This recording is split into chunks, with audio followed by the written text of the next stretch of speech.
그런데 막 이렇게 산발적으로 막 이렇게 앉아 있네요. 앞쪽으로 좀 오시지. 민법 시간입니다. 어저께 수업했나요? 어제 수업 안 했어요? 오늘 화요일인데 오늘 처음 시작이에요? 그렇구나. 민법하고 민법뿐만 아니라 민사와 관련된 특별법도 여러분 시험범위에 들어가죠. 그래서 민법 및 민사 특별법, 이거 36문제, 아니 34문제지. 34문제, 요거 6문제 이렇게 나와요. 뭐 안 적으셔도 됩니다. 적지 마세요. 적지 마시고, 여긴 이제 아마 프린트리 이렇게 나왔고요. 오늘 요걸로 하고 다음 주쯤에는 책이 나올 것 같은데요. 그때는 이제 기본서 그거 가지고 수업을 할 거예요. 수업을 할 거고요. 일단은 제가 수업을 하면서 수업 들어가기 전에 이 기본서에다가 제가 밑줄 치라고 하는 부분에 밑줄을 좀 잘 쳐주세요. 잘 쳐주시고 나중에 시험 볼 때 시험 보기 직전에 그 밑줄 친 부분들 한번 정리 쭉 이렇게 해보시는 게 좀 유리할 겁니다. 금년에도 마찬가지예요. 밑줄 쳐드린 부분에서 실제로 답이 그대로 나오는 경우 굉장히 많아요. 제가 기본서를 이렇게 살펴보면서 금년에 나왔던 문제들을 확보해 보시고 작년에 혹시 기본서 갖고 계신 분들이 있으면 작년에 밑줄 친 부분하고 답이 어떻게 매치되는지 한번 보세요. 그대로 나온 것들이 예년에는 한 60% 정도 됐는데 금년에는 조금 더 올라왔어요. 그건 뭐 개인적인 어떤 그 사정이 있어가지고 그분이 조금 더 배려해 준 것 같은데, 어쨌든 내년에 여러분 시험에도 밑줄 쳐드린 부분에서 답이 많이 나올 거예요. 그러니까 여기 이제 기본서 그대로 복사한 겁니다. 기본서 그대로 나올 거고, 밑줄 치라고 하면 밑줄 쳐주시고요. 그 다음에 될 수 있으면 볼펜보다는 연필 가지고 오세요. 그리고 밑줄 치는데 깔끔하게 밑줄 친다고 자대고 막 이렇게 밑줄 치고 그러면요, 내용 보기보다는 밑줄 삐뚤어지는데 신경 더 많이 쓰기 때문에 오히려 공부에는 방해가 될 겁니다. 그런 식으로 좀 해주세요. 자, 일단은 뭐 법을 좀 아시는 분들도 있죠. 자, 1차 과목이에요. 그죠? 민법이. 모든 국가 자격 시험, 기술 자격이 됐든 전문 자격이 됐든 자격 시험은 말이죠, 1차하고 2차하고 나눠지죠. 1차 시험과 2차 시험 이렇게 나눠져요. 1차 시험은 해당 자격을 수행하는데, 업무를 수행하는데 필요한 기초적인 소양을 물어봐요. 과목이 이렇게 구성이 되도록 되어 있습니다. 그리고 2차 시험은 이 업무를 수행하는데 필요한 전문 지식이에요. 전문 지식을 이렇게 과목으로 배치를 합니다. 난이도는 비슷합니다. 근데 어떻게 보면 1차가 더 어렵죠. 그래서 2차에는 과목은 3개인데 실제로는 굉장히 많은 과목이 배치되어 있어요. 여기 공인중개사법이다 라고 해서 우리가 그냥 보통 중개사법, 중사가 아니죠, 중개사법 이렇게 1과목으로 되어 있고요. 그 다음에 공시법이다. 이 공시법은 3과목으로 구성되어 있어요. 문제수는 똑같습니다. 여기 40문제, 40문제, 40문제인데 3과목으로 구성되어 있습니다. 그래서 여기는 등기법하고 지적법하고 세법 이렇게 구성되어 있어요. 그 다음에 부동산 공법이다 라고 하죠. 이 부동산 공법은 6개 법으로 구성되어 있어요. 하나 더 나가야 되겠구나. 이렇게 2차 과목이고요. 1차 과목은 부동산 학개론이다 라고 해서 부동산 학을 배워요. 학을 하고요. 그 다음에 제2과목이 민법하고 민사특별법, 민특법 이렇게 구성되어 있죠. 문제는 다 40문항씩입니다. 1, 2차 같은 날 시험 본다. 이거 정도는 아시죠? 같은 날 시험 봐서 1차가 불합격하신 분은 2차 성적이 좋아도 불합격으로 처리돼요. 일단은 1차가 통과가 돼야 2차 시험은 어떻게 할 건지 확인할 수 있는 거예요. 그래서 1차 과목 중에 제2과목이 민법 및 민사특별법이다 라고 얘기를 해요. 이거는 성적 잘 안 나와요. 실제로요. 성적 잘 안 나오는데 요거는 그래도 좀 잘 나올 수 있어요. 이게 잘 안 나오는 이유는 부동산 학이 아니라 부동산 학 개론이에요. 이 개론이라고 하는 과목이 시험 과목이 들어가면 아주 지저분해요. 왜냐하면 부동산 학을 아예 공부하는 게 나은데 개론은 계략적인 이론들이다 라고 해서 부동산 학과 조금이라도 관련 있는 이론들은 다 개론에 들어갈 수 있어요. 그러니까 행정학도 들어갈 수 있어요. 교육학도 들어갈 수 있고요. 모든 분야가 경제학도 다 들어가고요. 그래서 이 부동산 학개론이라고 하는 건 범위가 정해져 있는 게 없습니다. 사회에 있는 모든 학문, 모든 법률, 모든 지식이 다 부동산과 관련이 있는 지식들이거든요. 이렇게 이런 것들이 이렇게 서로 중복되면서 조금씩 얽혀 있어요. 그러니까 아마 여러분 공부하시는 건 핵심 이론 요거 정도만 공부해야지 이거 다 공부 못할 거예요. 평생에도 아마 못할 겁니다. 그래서 여기서 좀 시험을 많이 내주면 좋은데 시험을 꼭 이런 데서 이런 데 걸쳐 있는 거 이런 거 되는 인간들이 있어요. 교수들도 이런 거 좋아하는 애들이 있어요. 그러니까 사람이 좀 착해야 되는데 못돼 처먹은 것들이 시험을 이렇게 내요. 그래서 1년 정도 이렇게 열심히 공부한 사람들 골탕 먹이려고 이번에도 부동산학이 보니까 그런 거 그렇게 내면 안 되는 걸 그렇게 냈더라고요.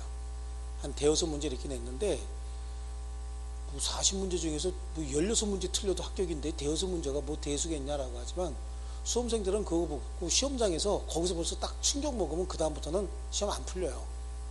저희들 같이 몇십 년 동안 이렇게 공부하고 그런 사람들이 아니고 1년 갑자기 공부하다가 와가지고 1년 동안 열심히 해서 왔는데 여기서 나와야 되는데 이런 거 이렇게 내버리면요 수험생들 중간에 거기서 콱 막히면 갑자기 당황하게 됩니다. 그럼 뭐 저 일본 애들이 얘기하는 멘붕이 온다 그러죠. 그래갖고 시험 망가뜨리는 경우가 굉장히 많은데요. 그렇게 이제 해요. 이렇게. 근데 여기는 그렇지 않아요. 이건 뭐야? 학문이죠. 학문이고 이건 뭐죠? 법이에요. 발음도 차이가 많이 나죠. 뭐라고요? 학문. 이건 깔끔한 법. 발음 잘해야 됩니다. 그죠? 그래. 지저분해. 그래서 시험 자체가 출제 교수들도 출제를 좀 그렇게 해요. 근데 강의하는 교수들은 여기 서로 중복되고 공통적인 부분만 강의할 수밖에 없어요. 이거 어떻게 다 하냐고. 그래서 또 경제학적으로 조금 뭐 머리가 이렇게 좀 뛰어나신 분들이 있어요. 그런 분들은 이쪽에 점수 잘 나오는데 보통들 이쪽에서 점수를 더 많이 내요. 근데 또 법학적으로 굉장히 논리적 사고가 떨어지시는 분들도 있어요. 경제적으로는 숫자적으로는 굉장히 밝은데 그런 분들은 또 법학 굉장히 못합니다. 근데 법학 못하면 큰일입니다. 왜냐하면 이게 다 법이거든요. 이게 다 법인데 이쪽하고 여기는 개념이 좀 달라요. 이쪽은 사법이고 이건 이제 공법적인 개념이거든요.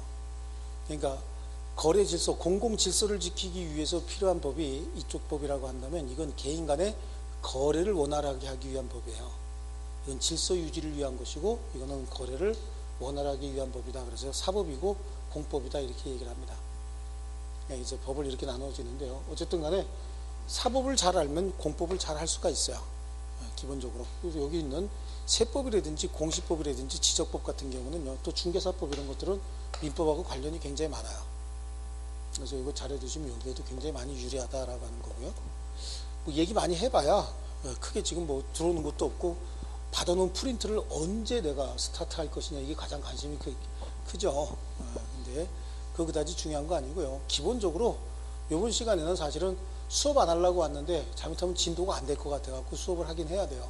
오늘 수업 안 하려고 그랬어요. 오면서 그냥 안 오고 시험과 관련된 얘기만 좀 쭉 하려고 그랬었는데 가만히 생각하니까 진도가 안 될 것 같아요. 그래서 수업을 해야 되겠다 그래서 프린트 하라고 했습니다.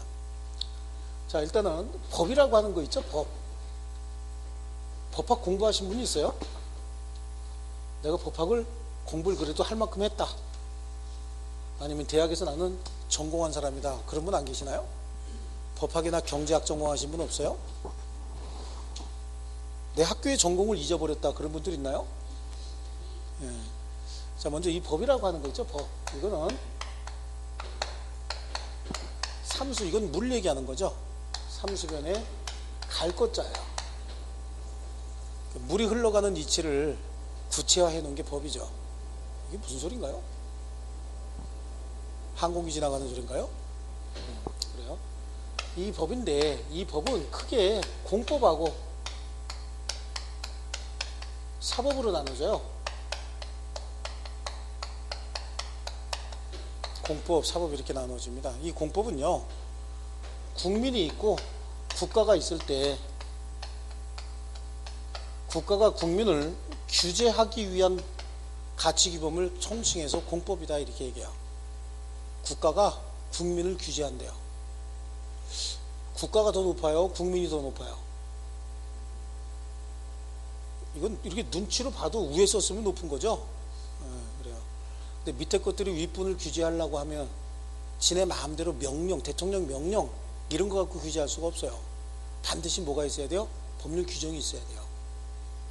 그래서 이 공법이 따라가는 가장 중요한 게 법률 규정이에요. 왜요? 왜 규제를 하는 거죠? 질서를 유지하게 한 거예요. 사회 전체의 질서를 유지하기 위해서 국가가 국민을 규제하게 한 법으로서 여기에는 국민의 기본권을 제한할 수 있는 요소들이 굉장히 많거든요. 그래서 여기는 반드시 필요한 게 법률 규정입니다. 그런데 사법이라고 하는 건 사인과 사인의 거래 관계를 적용하기 위한, 거래를 원활하기 위한 가치 규범을 모아놓은 걸 사법이다 이렇게 얘기를 해요. 사인과 사인이 뭘 한다 그랬죠 제가? 집중해서 안 듣고 있는 거예요 지금. 뭔가 잡념이 전부 다 한 사람도 빠짐없이 지금 잡념이 머릿속에 들어가 있어요. 집중해야 되는데 첫날 첫 시간부터 지금 제 얘기는 안 들었죠? 내가 뭐 한다 그래서 사인과 사인이 뭐 한다고요? 규제가 아니고 거래한다 그랬다고. 왜 무슨 생각하고 계세요 지금? 집중해서 말 한마디 한마디로 집중해서 들으셔야 됩니다. 사인과 사인이 뭐 한다고요? 네, 거래한다고. 그래요. 사인과 사인이 거래를 하는데 이 사인 이 사인 구분이 안 되니까 여기다가 갑이라고 쓰고 여기다가 을이라고 쓰고 이렇게 해서 구분해 놓은 거예요. 누가 더 우월한 지위에 있어요? 대등한 거예요. 근데 요즘에 뭐 갑이 우월하다 뭐 그런 얘기 많이 하죠. 그래서 뭐 갑질한다 뭐 어쩌고 이런 얘기 하잖아요. 이거는 정치인들이 만들어낸 양아치 같은 단어예요. 실제로 그런 일 거의 없어요. 얼마 전에 제 강사 계약을 하는데 큰 회사하고 강사 계약을 하는데 나를 갑에다가 놓고 쥐를 을에다 놨더라고요. 그래서 내가 물어봤어요. 왜 나를 갑에다 놓고 을에다 놓으셨어요? 그랬더니 요즘에 뭐 갑이라고 쓰면 굉장히 좀 미안한 분위기가 있다 그래서 그 대가리 나쁜 소리 하지 말라고 제가 그랬어요.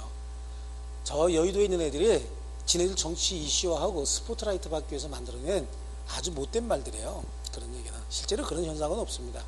갑하고 을이라고 만들어 놓은 이유는 서로 대등한 거래 관계에서 학문적으로 이 사람하고 구분하기 위해서 갑을 이렇게 갖다 호칭해 놓은 거지. 그렇죠? 실제 거래 관계에서 그런 거 없어요. 만약에 을에다가 집어넣고 횡포 부리면 그럼 을질한다 그래야 되나요? 이상한 말들을 자꾸 만들어내고 이상한 용어들을 만들어내서 자꾸만 혼란과 이렇게 대립 갈등을 부추기기 위해서 만들어낸 말이에요. 우리 공부한 사람들은 그런 거 안 쓸 필요 없습니다. 어쨌든 갑과 을이 거래를 한다. 그럼 뭘 거래할까요? 뭐 생각해 보세요. 뭘 거래할까요? 쓸 준비는 다 됐는데 뭔가 지금 자꾸만 안 털어놓고 있죠. 못 쓰게 하기 위해서 그래요. 뭘 거래하죠? 둘이 거래하면 재산을 거래할 거예요. 그렇죠? 갑의 재산을 을하고 거래하고 을의 재산을 갑하고 거래한다. 그래요. 여기서 이제 필요한 말들은 다 한 거예요. 재산을 거래한다. 갑의 재산을 을하고 거래해야 될까요? 을의 재산을 반드시 갑하고 거래해야 됩니까? 상대방도 을이 아니고 병을 선택할 수도 있고요. 여기도 정을 선택할 수도 있죠. 거래할 건지 말 건지도 스스로 결정할 수 있어요. 거래할 거면 어떤 재산을 거래할 건지, 상대방은 누구하고 할 거고, 방식은 어떻게 할 건지, 이거 다 정할 수 있죠. 그래서 여기는 법률 규정보다는 당사자의 자유로운 의사가 필요한 거예요. 자유로운 의사가. 머릿속에 가지고 있는 의사가 어떻게 돼? 바깥으로 표시가 돼야 거래가 이루어지겠죠. 그래요. 이 거래라고 하는 건 그럼 결국은 뭐냐라고 하는 거죠. 이 거래라고 하는 거, 쌍방이 자유롭게 야, 내 재산 네가 살래? 그래, 네 재산 내가 살게. 이렇게 해서 합의가 됐대요. 그럼 거래가 이루어졌다라고 얘기를 하죠. 거래가 이루어졌다는 얘기를 우리 법학에서 뭐라고 얘기하냐면 계약이 성립했다라고 얘기를 해요. 이 거래라고 하는 건 계약에 의해서 이행까지 이루어지는 모든 행위를 한꺼번에 그냥 거래다 이렇게 얘기를 하는 겁니다. 계약이란 말은 들어보셨나요? 계약. 그 얘기도 처음 듣는 분 있나요 혹시? 나는 이슬만 먹고 산 사람이야 그래가지고 계약도 전혀 모르시는 분들도 있을 수 있어요. 이슬이 참 이슬일 수도 있죠. 그래요. 이런 거 계약이라고 얘기하고, 이 계약은 물론 이제 뒤편에 가면 계약법을 별도로 배우긴 합니다. 계약법을 별도로 배우긴 하지만 이 계약은 법률 행위의 일종이다 이렇게 얘기를 해요. 무슨 행위라 그랬어요? 더 크게 한번 해보세요. 뭐라고요? 법률 행위의 일종이다 라고 얘기하고요. 이 공부를 시작해서 끝날 때까지 계속해서 법률행위 이렇게 얘기를 할 건데, 이 법률행위를 구분하는 방식이 9개 방식이 있거든요. 9개에서 10개 정도로 이렇게 분류하는데, 그냥 우리는 법률행위의 개념이 확고하게 자리 잡을 때까지 법률행위 그러면 그냥 계약이다 이렇게 이해하셔도 큰 문제 없어요. 그러면 계약을 4글자로 늘리면 뭐라고 할까요? 법률행위. 법률행위를 2글자로 줄이면 계약이다 이렇게 이해하셔도 되는 거죠. 그럼 계약은 뭐냐라고 하는 거죠. 계약은 뭐예요? 계약은 좀 아신다며. 법률행위는 잘 몰라도 계약은 좀 들어보셨다면서요? 네. 뭐죠 그럼 계약은 또? 좀 아신다고 금방 하신 것 같은데, 계약은 그냥 합의, 약속, 이걸 계약이라고 하면 돼요. 합의, 약속. 자, 우리 둘이 매매 계약을 했다. 그럼 뭐 했단 얘기예요? 그래요, 약속했단 얘기예요. 합의, 약속했다. 우리 둘이 매매를 했다 그러면 합의, 약속을 했다. 그렇죠? 뭐 이거를 사기로 했고 내가 팔기로 했다. 약속까지만 이루어진 게 매매인 거예요. 그럼 약속은 어떻게 해야 될까요? 지켜야 되죠. 지키는 걸 뭐라고 얘기하냐면 이행한다고 얘기를 해요. 그래서 오늘 내가 약속을 했어요. 이거 100원에 팔기로 했고 100원에 사기로 했습니다. 현장에서 바로 돈 주고 받으면 이걸 현실 매매라고 해요. 그럼 계약과 동시에 바로 이행이 이루어집니다. 근데 이게 만약에 1억 정도 된다 그럼 돈 안 갖고 왔을 거 아니에요. 그럼 오늘 합의 약속하기로 하고 이행을 혹시 안 할까봐 계약금 서로 주고받습니다. 이것도 별도의 계약인 거예요. 계약금 계약 주고받고 한 달 있다 이행하기로 했대요. 그럼 한 달 후에 이행해 줘야 되죠. 이행할 의무가 생기는 거예요. 그래서 계약을 성립시키는 그 행위하고 계약의 내용을 이행하는 나중에 이행행위는 서로 다른 거예요. 이걸 합쳐서 거래라고 얘기를 하는 거예요. 아시겠죠? 근데 지금까지 우리는 계약을 했다, 거래를 했다 이런 거 별로 구분하지 않았거든요. 근데 우리가 공부할 때는 계약을 체결하는 행위하고 계약의 내용을 이행하는 행위하고를 정확하게 구분하셔야 됩니다. 그 개념을. 그래서 우리가 여태까지 쓰면서 아무 생각 없이 쓰면서 살아왔던 말들이 굉장히 많이 틀렸다라고 하는 것 많이 이제 느끼실 거예요. 그러면서 스스로의 어떤 개념을 빨리빨리 바꾸지 않으면 민법은 굉장히 어려워져요. 쫓아오기 굉장히 힘들어집니다. 그래요. 이게 이제 이렇게 개인과 개인이 재산을 거래할 때 가장 중요한 건 자유로운 의사가 바깥으로 표출되는 거라고 얘기했죠.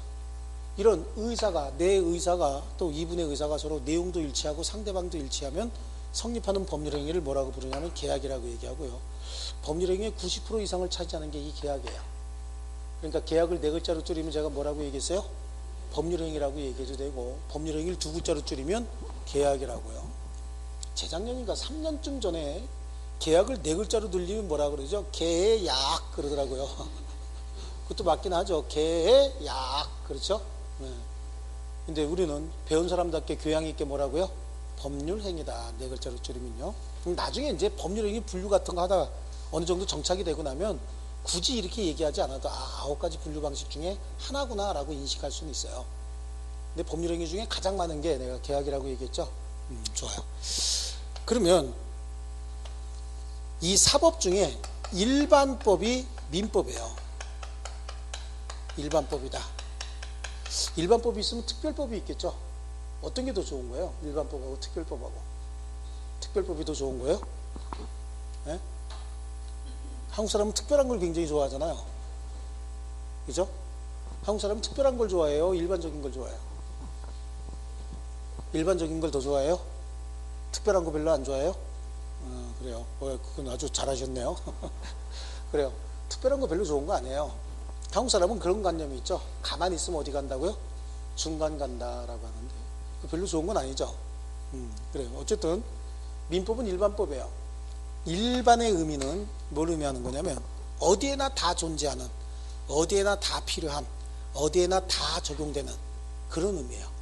우리가 알고 있는 일반의 의미는 흔하고 가치 없는 뭐 그런 의미로 알고 있는 경우도 있는데 그런 의미는 아니고요. 일반이라고 하는 말의 의미는 어디에나 다 필요하다, 어디에나 모든 관계에 다 적용된다, 그런 의미를 가지고 있어요. 여기 이제 일반이다 이렇게 얘기합니다. 민법은 일반법입니다. 그럼 민법의 핵심 내용은 뭐가 돼야 되느냐라고 하는 거죠. 일반법의 의미는 개인 간의 모든 거래 관계에 다 적용할 수 있는 법이다.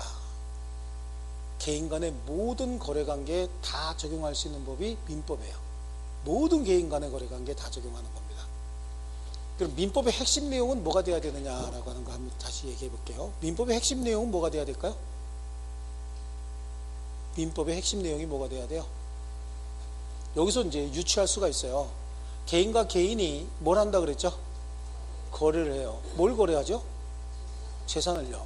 이렇게 재산을 거래하는데 적용하기 위한 법이, 모든 재산 거래에 다 적용하기 위한 법이 민법이라고 얘기했잖아요. 일반법으로서요. 그럼 민법의 핵심 내용은 뭐가 돼야 되느냐고? 재산에 관한 게 돼야 되죠. 재산을 거래하는데 적용하기 위한 법이 민법이라고 했잖아요. 그러니까 민법의 핵심 내용은 재산에 관한 거야 돼요. 재산. 그래서 민법은 처음에 출발은 재산법으로 출발했어요. 그럼 재산의 개념, 재산의 종류가 어떤 게 있느냐, 이것도 좀 알아야 되는데요. 재산이라고 하는 거는 시대에 따라서 재산의 개념은 많이 달랐고, 옛날에는 사람도, 우리 인격체도 재산으로 취급할 때가 간혹 있었어요. 그렇죠. 노예, 노비 이런 용어를 가지고 재산으로 취급해서 거래도 하고 그랬었잖아요. 옛날에는요. 상속도 해주고, 또 권력자가 죽으면 어떻게 했어요? 같이 저승길 가시는데 가서 잘 모시라고 안 죽은 사람도 같이 집어넣었죠. 그걸 뭐라고 불렀어요? 순장이라고 불렀잖아. 순장. 순장 제도도 있었어요. 같이 이렇게. 그래. 그래서 옛날에는 사람도 재산이었는데, 현대 모든 국가에서 재산은 물건에 대한 권리인 물권, 사람에 대한 권리인 채권, 이렇게 나눠져요. 물건에 대한 권리인 물권은 한자로 이렇게 씁니다. 물건에 대해서 행사하는 권리다, 이렇게 쓰고요. 그 다음에 채권이라고 하는 건 사람에게 일정한 돈을 달라고 주장할 수 있는 권리다. 그래서 채권, 이렇게 얘기를 합니다.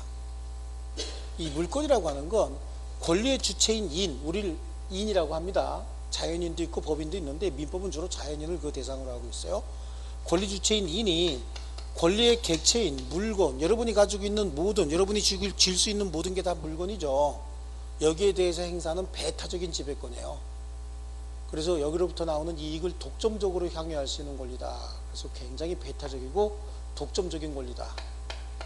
채권은요, 채권자가 채무자에게 일정한 급부를 해달라고 요구할 수 있는 급부 청구권이에요. 야, 너 오늘 나한테 빚 갚기로 했으니까 빚 갚어. 이거 누가 누구한테 얘기하는 거예요?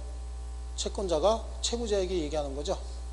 야, 안 갚으니까 얘한테 빨리 급부해줘 라고 요구할 수 있는 급부 청구권이에요. 그래서 물권과 채권, 이렇게 나눠줄 수 있어요. 물권은 대세권이에요.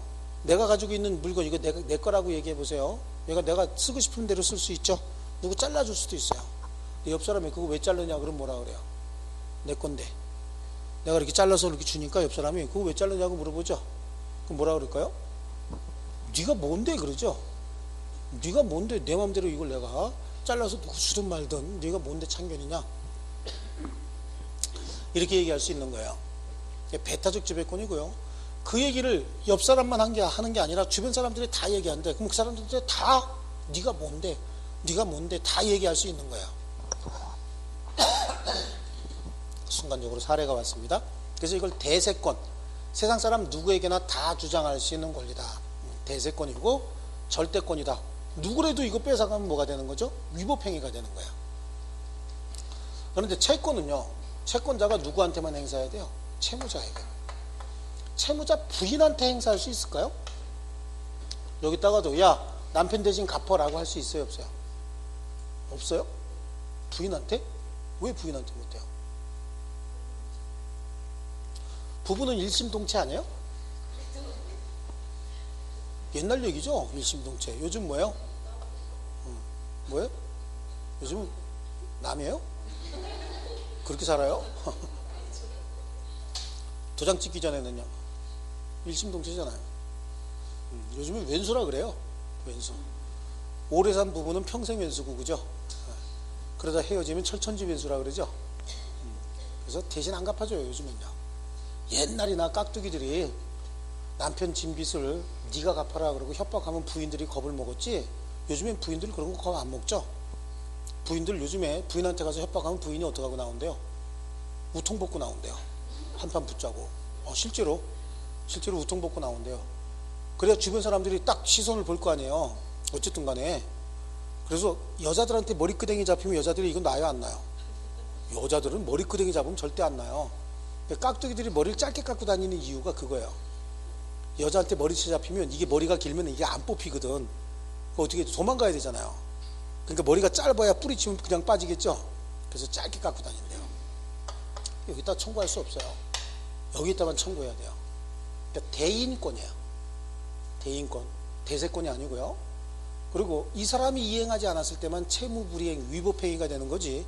이 사람들이 이행하지 않았답니다. 이거 위법행위 아니죠. 그래, 그래서 이거는 대세권이고 절대권이에요. 대인권이고 상대권이에요. 이 사람이 이행하지 않았을 때만 위법행위가 됩니다. 이 사람은 이행하지 않아도 위법행위가 아니에요. 위법행위도 사람에 따라서 다르다. 그래서 상대권이라고 얘기하고, 이거는 누구든지 침해하게 되면 다 위법행위로서 불법행위가 될 수 있어요. 그래서 절대권이라고 얘기하는 거예요. 대세권, 절대권. 그래서 물권과 채권 이렇게 나눴어요. 여기 재산이고요. 이제 세계적인 추세가 지식재산권이라고 해서 무채재산권들이 있죠. 저작권 같은 거 이런 거요. 이런 것들도 우리는 특별법으로 관리하고 있는데 세계적인 추세가 이제 민법의 그 분야를 넣고 싶어 해요. 일반법으로서 민법에 들어가는 거하고 특별법으로 관리하는 거하고는 위상이 완전히 달라요. 위상이 적용할 때는 특별법이 우선 적용이 되겠지만 일반법으로 포함되고 나면 위상이 많이 올라가는 거예요. 쉽게 고칠 수 없는 법이 돼버려요. 일반법이 돼버리면요. 특별법은요 쉽게 바꿀 수 있어요. 언제든지 맘만 먹으면. 민법이 이거 안 바뀌는 거예요. 그래서 1960년대 우리나라 민법은 대대적인 개정은 1940년도에 일본 애들이 만들어 놓은 구민법하고 1960년도 지금까지 시행되고 있는 신민법 딱 이렇게 큰 타이틀이 두 개예요. 조그만 조문 몇 개만 바뀌었지 실제로는 대대적인 개편은 없었어요. 용어 같은 거 바뀌고 조문 몇 개, 상속 비율 몇 개 바뀌고 그랬어요. 그리고 나머지는 거의 바뀌지 않았습니다. 그게 이제 일반법의 지위가 그런 거예요. 자, 그렇게 해서 이 재산법이 민법이다라고 하는데요. 이렇게 재산을 모아놓은 자가 재산을 많이 모았대요. 그리고 그 자가 영원히 삽니까? 간혹 가다 죽기도 합니까? 간혹 가다 죽긴 뭘 간혹 가다 죽고 다 죽지. 그렇죠? 네, 다 죽습니다. 죽고 나면 그 재산은 누가 가져가야 돼? 이제 누구한테 승계가 돼야 될까요? 이거 조금 풀릴게요. 네? 상속인에게? 그 상속인은 누구예요? 네? 처자식 부모. 맞아요. 저렇게 얘기해야 되죠? 네. 혹시 남자분이세요? 남자만 죽는다고 생각하시는 거예요 지금? 빨리 죽어요? 빨리 보낼 생각도 있으신 거예요? 처자식 부모 이상하다 그죠? 남자들은 싹 다 죽여야 되는 거예요 그러면? 아, 내가 받아야 되니까 내 입장에서 그럴 수도 있죠. 뭐 좋아요. 그래요. 그 상속인인데 상속인은 이제 배우자하고 비속 아니면 배우자하고 존속이에요. 배우자는 단독으로 비속이나 존속이 있는데 단독으로 상속받을 수 없어요. 배우자는 혈족이 아니죠. 배우자는 혈족이 아니라 계약에 의해서 부부관계 즉 배우자관계가 성립한 사람이에요. 그래서 배우자는 상속이라고 하는 걸 받으려면 단독으로 상속받으려면 혈족이 하나도 없어야 돼요. 그럼 단독으로 상속받고 혈족이 있으면 그 사람하고 같이 받아요. 비속하고 존속. 비속은 왜 자식들을 비속이라고 얘기해요? 왜 비속이라고 부르는지 아세요? 비속. 존속은 부모님들을 존속이라고 그래요. 부모나 할아버지 할머니를 존속이라고 해요. 왜 존속이라고 하는지 아세요? 존칭해서 불러야 되기 때문에 존속인 거예요. 자식들은요 비속으로 이놈아 저놈아라고 부를 수 있기 때문에 비속인 거예요. 실제 한자어도 그래요. 근데 우리는 요즘에 무슨 우리 아들 우리 딸 그런데 그런 거 있으면 입을 막 찢어버리세요. 가서 그렇게 부르는 거 아니에요. 내 아들 놈이 내 딸 년이 이렇게 부르는 거예요. 누구한테 얘기할 때는 내 아들이 우리 누구가 뭐 이렇게 얘기하는 거 아닙니다. 아주 교양 없는 짓인 거예요 그게. 근데 이게 방송에서 그렇게 나와버리죠.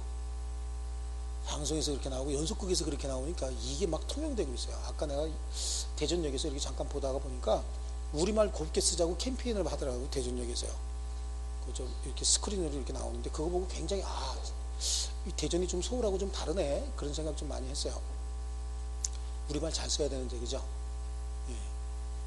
지금 뭐 걔네들 하는 얘기 무슨 소리인지 잘 모르겠어요. 어쨌든 그래서 학교 가서 강의 한 번씩 하면요, 뭔 말 하는지 잘 모르겠어요. 그리고 수준도 우리말을 정확히 구사할 줄 모르니까 책 같은 걸 이렇게 보면서 혼자 뭔가 책의 내용을 학습하는 수준도, 능력도 굉장히 많이 떨어지는 것 같아요. 이상한 말은 많이 알아요. 하여튼 다 잊어버리는데, 들어도 금방 잊어버려요. 그런 말은 많이 아는데 학습 능력도 많이 떨어지는 것 같아요. 그런 말씀은 그래요. 원래가 제대로 된 언어를 구사할 줄 알아야 학습 능력도 올라가는 겁니다. 자, 다시 한번 여기로 들어갈게요. 재산을 가진 자가 사망한대요. 그러면 그 재산은 배우자와 비속, 또는 배우자와 존속, 나머지 혈족이 없으면 배우자, 이런 사람들이 상속을 받죠. 승계를 받는 거예요. 근데 이러한 승계가 옛날부터, 처음부터 그랬을까요? 아니에요. 옛날에 약탈경제 시대는요, 약탈경제라고 하는 거 아시죠?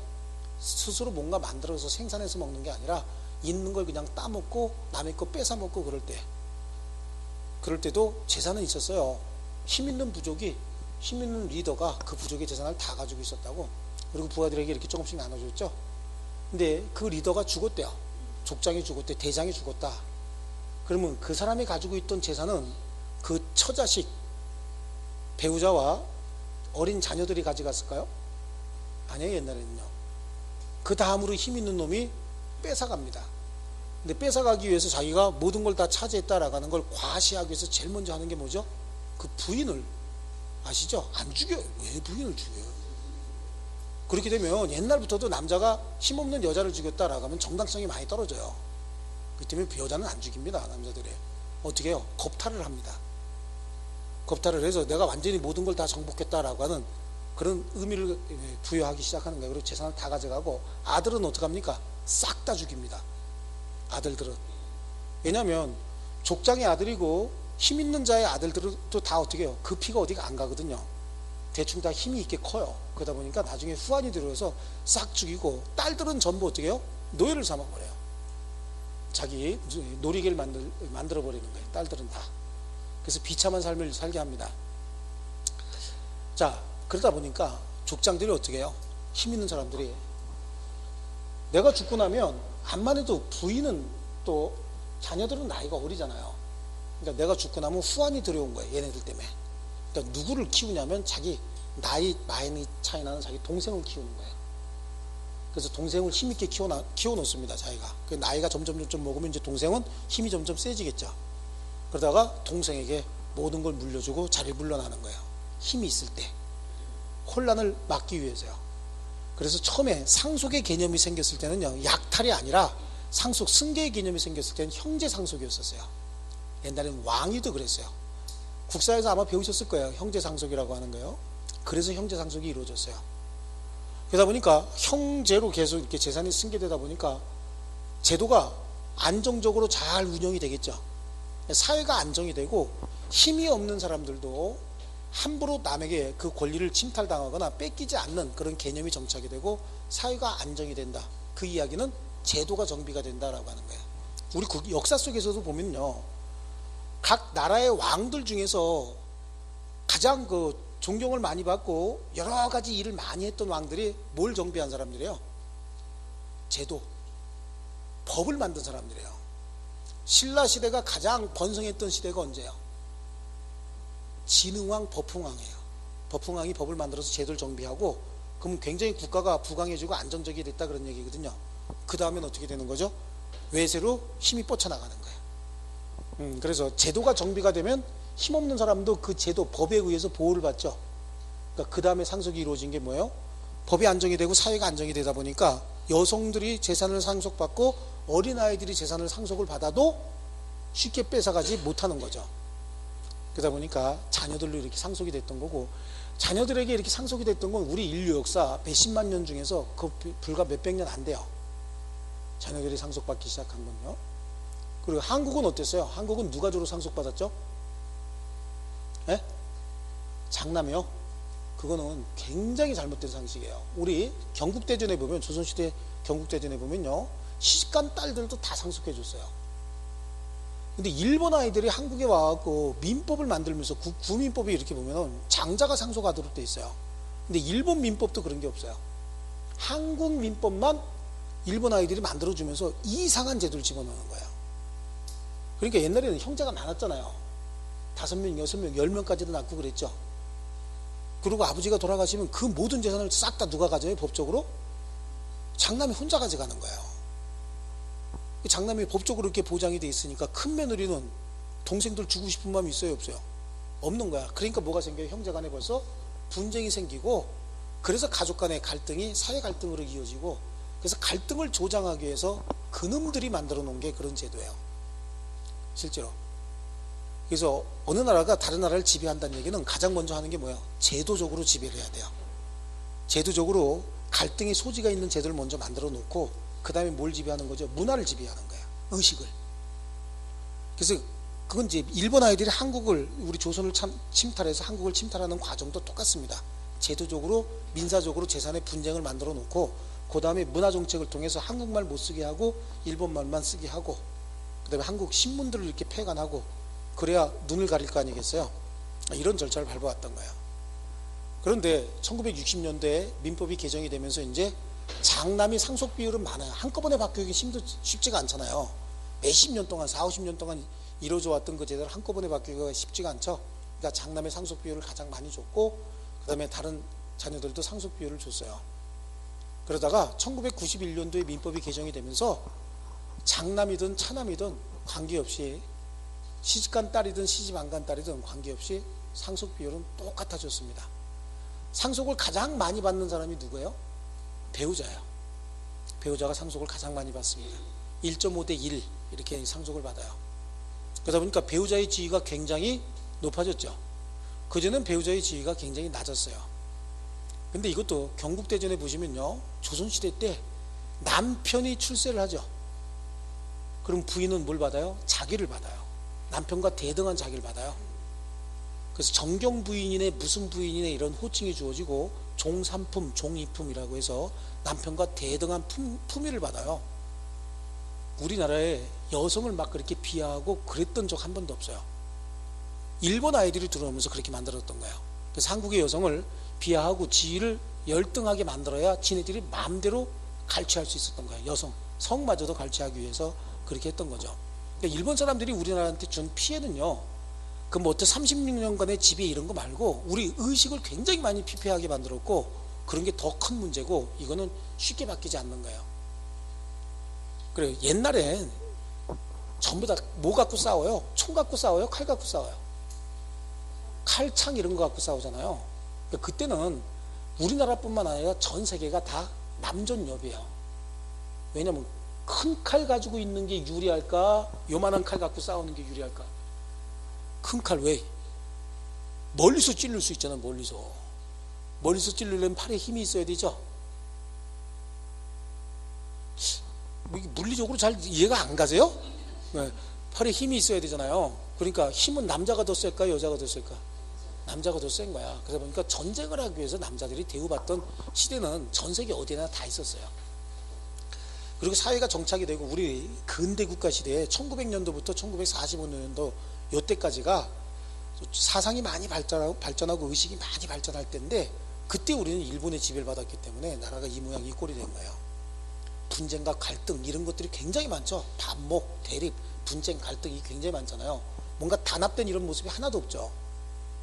이게 일본 아이들 때문에 그래요, 사실은요.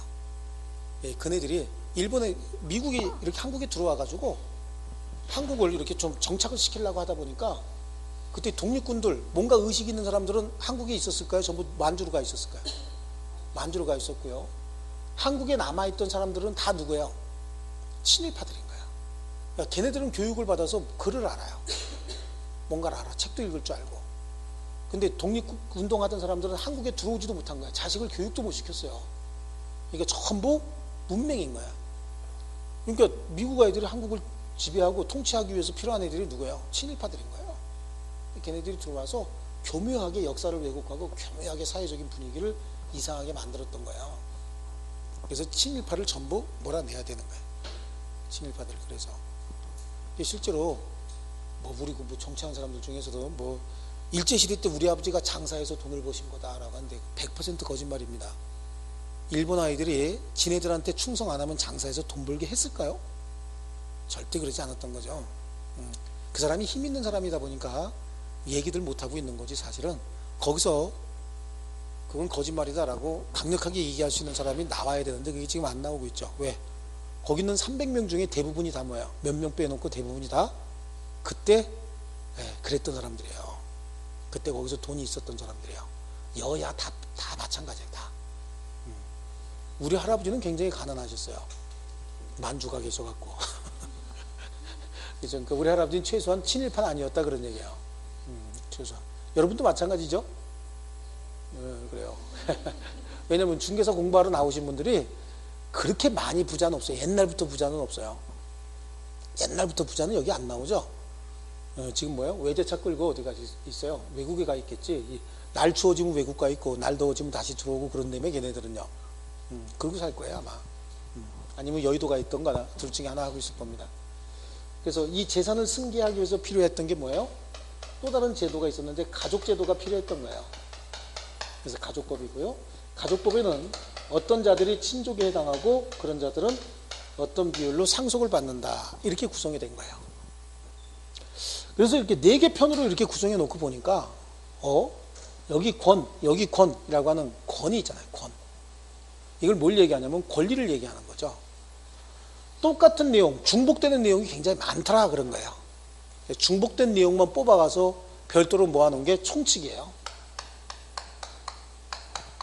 총칙. 총칙의 핵심 내용은 그럼 결국은 뭐죠? 권리죠, 권리. 권리예요. 그리고 권리에 관한 걸 집어넣으면서 이 민법 전체에 흐르는 기본 정신을 정해놓은 법조문이 2개가 있어요. 그걸 통칙이라고 얘기해요. 민법 전체에 흐르는 기본 정신이다라고 해서 통칙이에요. 통칙은 민법 제1조하고 민법 제2조가 있어요. 민법 제1조는 민사와 관련돼서 분쟁이 되면 적으실 거 없습니다. 민사와 관련돼서 분쟁이 되면 제일 먼저 그 분쟁을 해결하기 위해서 필요한 게 법률이다. 근데 법률이 없을 수도 있잖아요. 법률이 없으면 그 다음에 필요한 게 관습법이고 관습법마저 없다는 얘기는 법이 없다는 얘기거든요. 그럼 재판을 국가에서 해야 돼요. 개인 간의 분쟁을 해결해 줘야 되잖아요. 그때 필요한 게 조리다. 조리. 그래서 우리 헌법에도 법관은 법과 뭐에 따라서 재판한다고 되어 있어요? 양심에 따라서 재판한다고 되어 있잖아요. 그 양심을 좌우하는 게 이 조리인 거예요. 사물의 근본 이치, 사회 정의 이런 감각들을 이제 조리라고 할 수 있어요. 이게 민법 제1조고요. 민법 제2조는 권리를 행사하거나 권리자는 권리 행사해야 되죠. 의무자는 의무를 이행해야 되잖아요. 의무를 이행함에 있어서는 신의에 쫓아 성실히 하여야 한다. 이거 신의 성실의 원칙이거든요. 상대방 신뢰관계를 깨트려서는 안 되고 또 성실하게 상대방에게 해야 될 일을 다 해줘야 된다. 그런 얘기죠. 그건 누구나 마찬가지죠. 거래 상대방 쌍방이 서로 상대방 신뢰관계를 깨트리지 마라라고 하는 게 정해져 있어요. 이 기본적으로 민법 전체에 흐르는 기본 정신이고요. 나머지는 권리에 관한 거죠. 그래서 민법 제3조부터 총칙이 184조까지 있는데 민법 제3조부터 권리의 주체는 누구고 권리의 객체는 어떤 것들이 있고 권리는 어떻게 발생, 변경, 소멸한다라고 하는 권리의 변동 이렇게 나눠져요. 자, 여기 권리의 변동인데 권리의 주체는 우리죠. 자연인과 법인이 있어요. 법인도 권리의 주체가 될 수는 있어요. 자연인. 우리 같은 사람을 자연인이라고 얘기합니다. 이 권리의 주체고요. 권리의 객체는 권리의 종류에 따라서 물권의 객체는 물건이 될 테고 채권의 객체는 상대방의 급부가 되겠죠. 그래서 권리의 종류에 따라서 권리의 객체는 다 다른데 민법 총칙에는 물권의 객체인 물건에 관해서만 규정을 해놨어요. 나머지는 해당 권리에서 공부해라 이렇게 정해놨고요. 그 다음에 권리의 변동은 권리가 발생, 변경, 소멸하는 걸 얘기해요. 여기서 얘기하는 권리는 물권, 채권, 가족권, 상속권 다 마찬가지예요. 이걸 통칭해서 권리라고 하거든요. 모든 권리의 발생, 변경, 소멸을 권리의 변동이라고 얘기하거든요. 그 권리의 변동은 2가지 원인이 있다라고 하는 거예요. 법률, 행위. 행위하고 법률, 규정이다. 이 법률 행위는 제가 아까 2글자로 줄이면 뭐라고 볼 수 있다 그랬어요? 계약이에요. 가장 흔한 게 계약입니다. 계약뿐만 아니라 단독행위도 있긴 있지만 가장 흔한 게 계약이다. 그럼 예를 들어서 계약을 체결했다. 그럼 우리 둘이 계약을 체결했대. 이걸 팔고 사기로 했대요. 이 물건에 대한 소유권을 양도하기로 했다. 그럼 돈 받기로 하겠죠.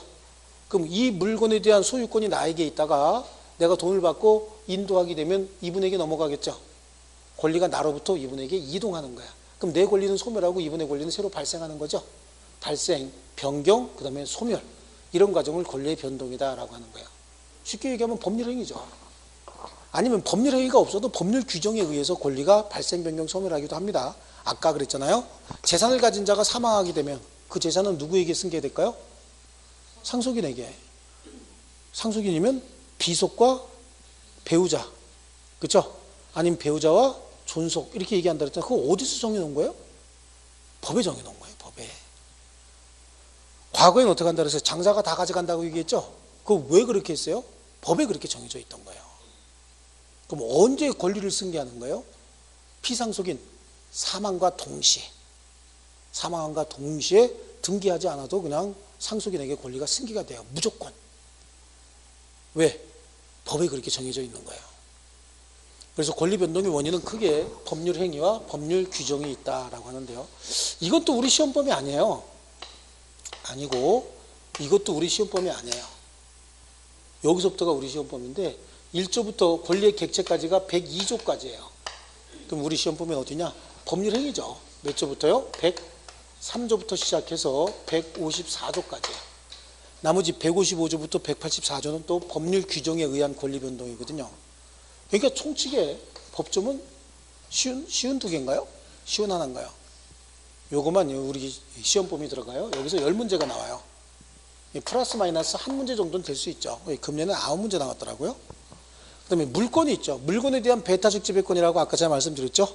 물권도 총론하고 강론으로 이렇게 나눠져요. 8가지 물권의 각각 특징을 강론이라고 얘기하고요. 8가지 물권의 공통적인 효력을 총론에서 이제 얘기를 합니다. 이 총론에서 4문제 정도가 나오고 강론에서 10문제 정도가 나와요.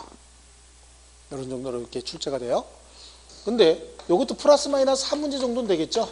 그래서 금년에 보니까 15문제 나왔더라고요. 얼마 전에 시험 본 거는요. 그 다음에 채권이에요. 채권이 굉장히 복잡하거든요.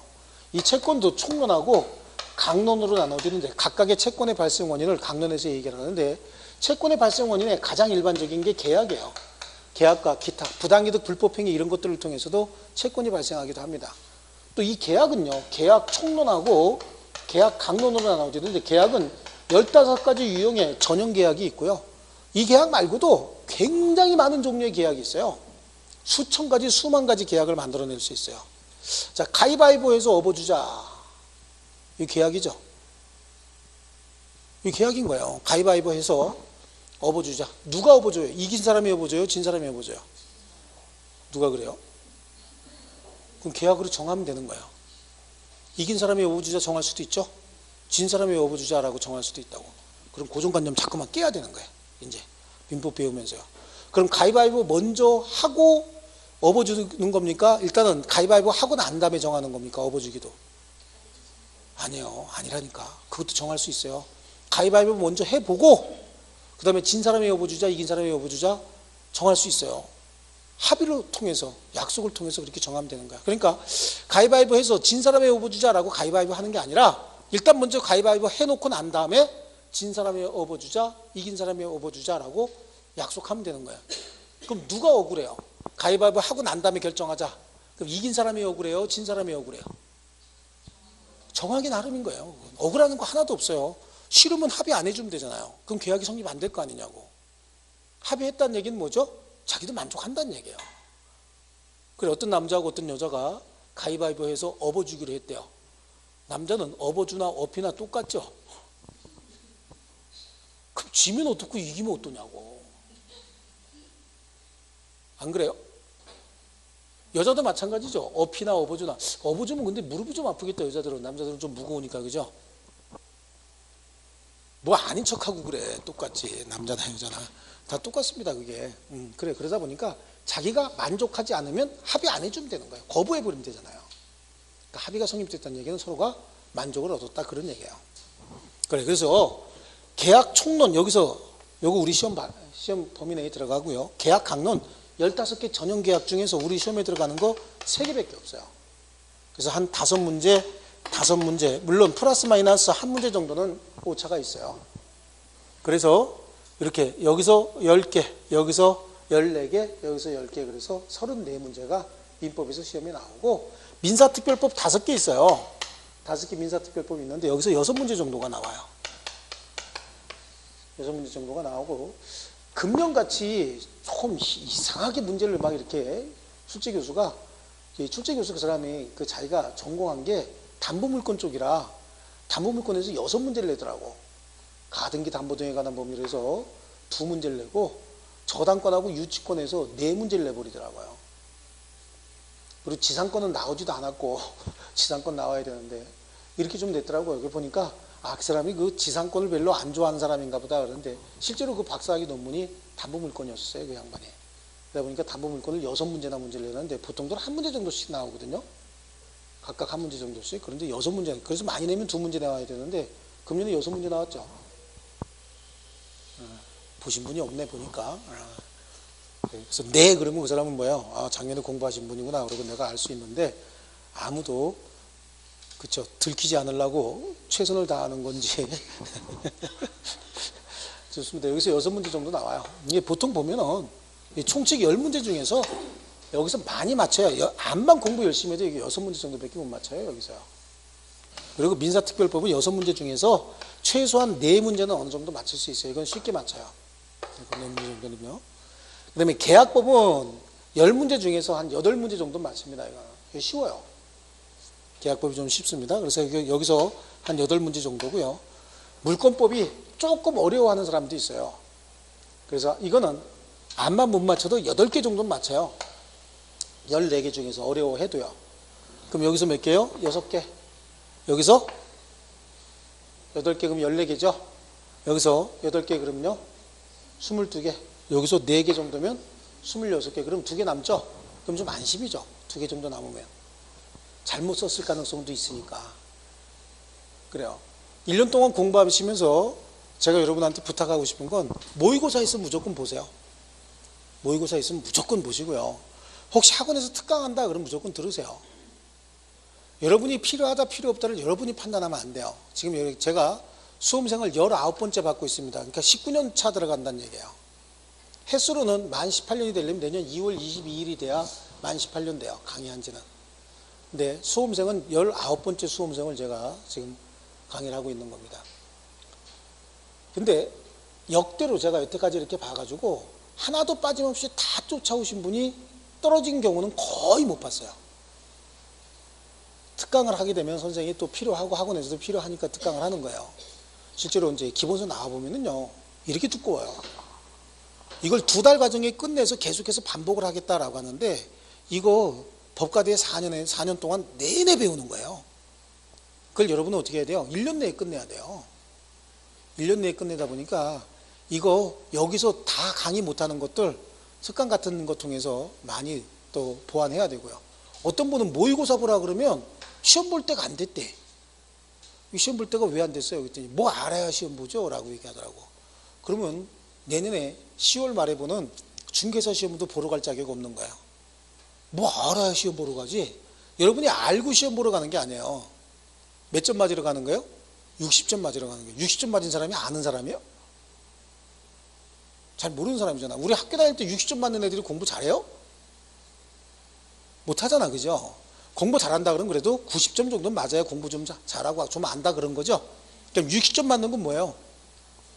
그치, 겨우 좀 이렇게 냄새 좀 맡는다 그런 정도거든요. 그러니까 모의고사 볼 때가 되면 모의고사 보셔야 돼요. 지금 저 서울에 어떤 학원에 이걸 밀려 썼다는 거예요. 밀려 썼는데 답안지 내려고 이렇게 보니까 하나가 비어있더라는 거예요.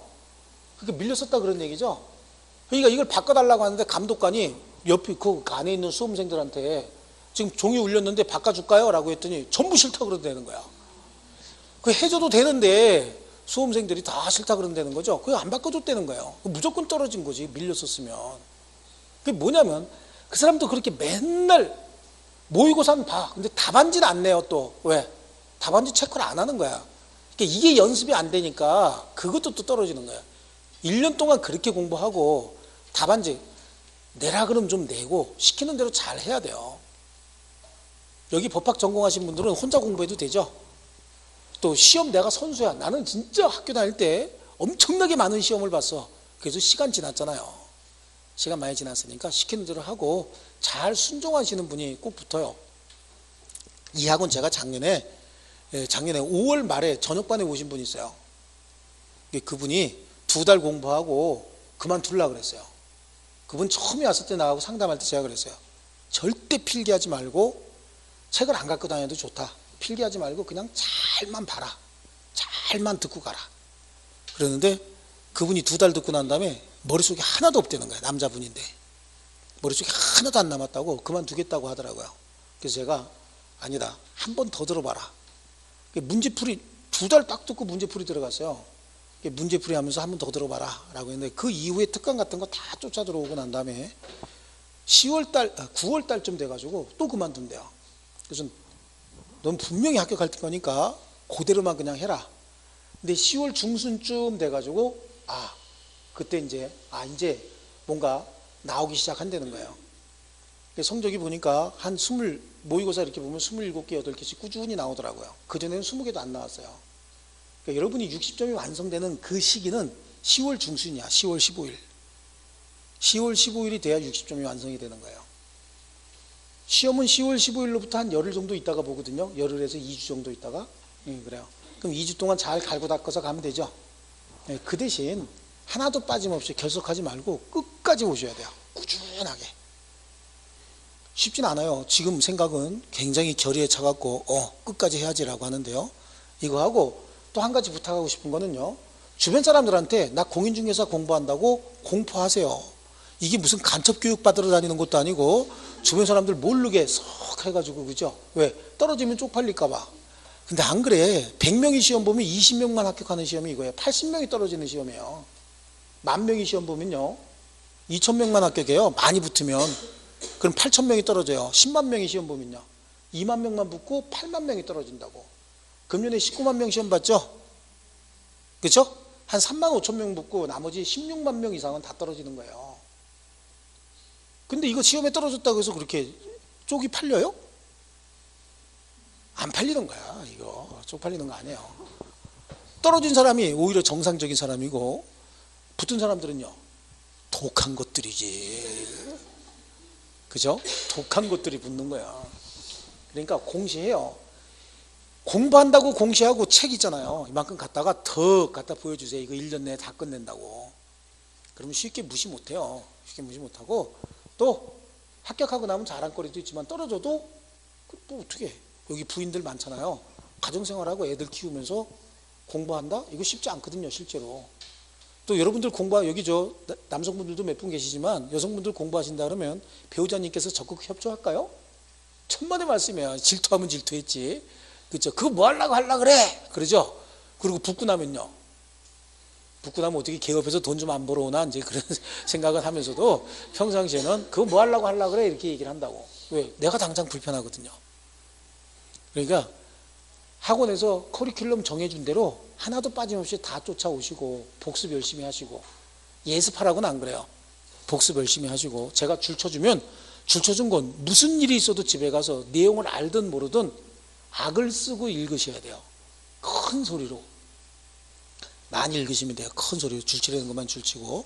그래서 진짜 작년 5월 말에 왔던 2사람 다 합격했다. 여기 저녁반이에요. 그 사람들은 절대 필기하지 않았다. 연필 잡지도 않았어요. 줄치라고 하는 것만 줄을 쳤고 절대 필기하지 않았습니다. 근데 2사람 다 붙었습니다. 늦게 온 사람들. 저녁반에 그것도 낮에 직장 다니고 저녁에 와서 붙었어요. 2차까지 붙었는지 모르겠어요. 근데 1차는 붙었어요. 저한테 카톡 와갖고 너무 고맙다고 중간에 포기하려고 그랬는데 너무 고맙다고 카톡 오신 분들이 있어요. 2분 다 붙었어요. 이거 공부하는 요령은 제가 여기다가 필기한다고 해서 적지 마세요. 안 적어도 관계없어요. 그 대신 이걸 잘 보셔야 돼요. 제가 분명히 말씀드리는데 눈이 열리면 귀가 닫혀야 돼요. 귀가 열리면 눈이 닫히는 거예요. 여러분 어학시험 같은 거 볼 때 귀로 들으면서 이거 고르죠. 그렇죠? 귀로 들으면서 답 고르잖아요. 그럼 답 고르고 난 다음에 그게 머릿속에 남아있던가요? 두 가지 하면 절대 머릿속에 안 남아요. 공부 못하는 애들 어때요? 공부 못하는 애들 안에서 공부하다가 바깥에서 말 조금만 하면 뛰어나와가지고 시끄러워서 공부 못한다 그러죠? 눈도 열려있고 귀도 열려있으면 아무것도 안 되는 거야. 그런 애들 공부 진짜 못해요. 공부 잘하는 애들 한번 보세요. 책 보고 있는데 옆에서 뭐라 그러면 잘 알아들어요? 못 알아들어요? 눈이 열려있기 때문에 귀가 닫혀야 되는 거예요. 두 가지가 다 열리는 아이들이 있어요. 음악 들으면서 공부도 굉장히 잘하는 애들 있죠. 걔네들은 IQ가 보통 150 이상 되는 애들이에요. 정상적인 사람이 IQ가 90에서 110 정도라 그래요. 이 정상적인 사람은 한 가지 일을 잘할 수 있어요. 서울대 애들 평균 IQ가 111이라고 그러죠. 111. 그래요? 거긴 이제 IQ 높은 애들도 많아요. 근데 111 정도면 한 가지 일은 잘할 수 있다 그런 거예요. IQ 111 정도 되면. 여러분이 IQ가 200 정도 가까이 된다 그러면 쓰면서도 내 말을 다 이해할 수 있어요. 쓰면서도 책 읽으면서도 내 말 다 이해할 수 있는데 제일 바보가 그거예요. 저는 분명히 수업하는 스타일이 여기다가 필기해서 정리 한번 하고 설명하고 그 다음에 책에 줄 쳐줘요. 여기 설명했던 내용을. 그런데 내가 설명하고 있는 동안 자기는 책을 쫙 넘기면서 본 것 같지만 들은 거 여기서 확인만 한 거지 머릿속에 남아있는 거 하나도 없어요. 그러니까 절대 제가 설명할 때 책이 어디 있나 이거 보실 필요 없어요. 여기만 째려보세요. 팔짱 끼고 가장 거만한 자세로 상체 딱 펴고 쭈그리고 있으면 어떻게 해요? 배 나와요. 그래서 시험 1년 동안 공부하게 되면 배둘레 햄이 끼는 수가 있어요. 그러니까 상체 딱 펴고 최대한 건방진 자세로 잘 째려보고 있다가 줄 치라 그러면 그거 줄 쳐주시면 돼요. 책 보고 책 읽으라 그러면 책 읽고요. 필요한 부분은 제가 암기할 거 있으면 암기 코드도 만들어 드려요. 여러분이 필요한 암기사항은 제가 코드로 다 만들어 놨어요. 그런 건 적으라 그러면 적고 쓰라 그러면 줄치라 그러면 줄치고 갈매기 표시 그러면 이렇게 갈매기 표시 이렇게 해서 여기다가 뭐 쓰라 그러면 그걸 이렇게 써주고 이렇게 해주시면 돼요. 그렇게만 해서 진짜 제가 부탁하는 게 처음에 부탁합니다. 웬만하면 필기하지 마세요. 필기하려는 것만 하시고 불안하잖아. 그렇죠? 저걸 꼭 적어놔야 될 것 같고 꼭 필요한 것 같은데 불안하잖아. 그죠? 그래서 적죠? 책에다가 이렇게. 그럼 그 순간 다른 설명은 다 놓치는 거야. 그 다음에 똑같은 내용을 또 적어주면 여기다 또 적잖아요. 여기다 또 적고 여기다 또 적죠? 적을 데가 없어서 보니까 4개 내용이 똑같네. 이게 무슨 얘기예요? 적어놓고 안 본다는 얘기예요. 99.9%는 안 봐. 적어놓고. 안 보니까 적을 필요가 없어요. 적을 필요가 없고 필요한 부분은 제가 적어드립니다. 불러드리고 쓰라고 합니다. 그걸 제외하고 나머지는 다 기본서 안에 들어가 있어요. 아시겠죠? 11, 12 과정에 못 알아들었다. 그러면 그걸 알아들으려고 머릿속에 집어넣으려고 노력을 해야 1, 2 과정에서 1월, 2월 과정에서 머릿속에 들어오고 또 잊어버리고 3, 4월 과정에 5, 6월 과정에 이렇게 해서 자꾸만 쌓이고 중복이 돼야지 이게 시험장에서 나오지 적어놓은 것만 가지고는 절대 시험장에서 안 나옵니다. 아시겠죠? 자, 조금 쉬었다가 이제 기본적으로 이 책을 가지고 진도 나갈게요. 이제 오실 분 다 오신 것 같아요.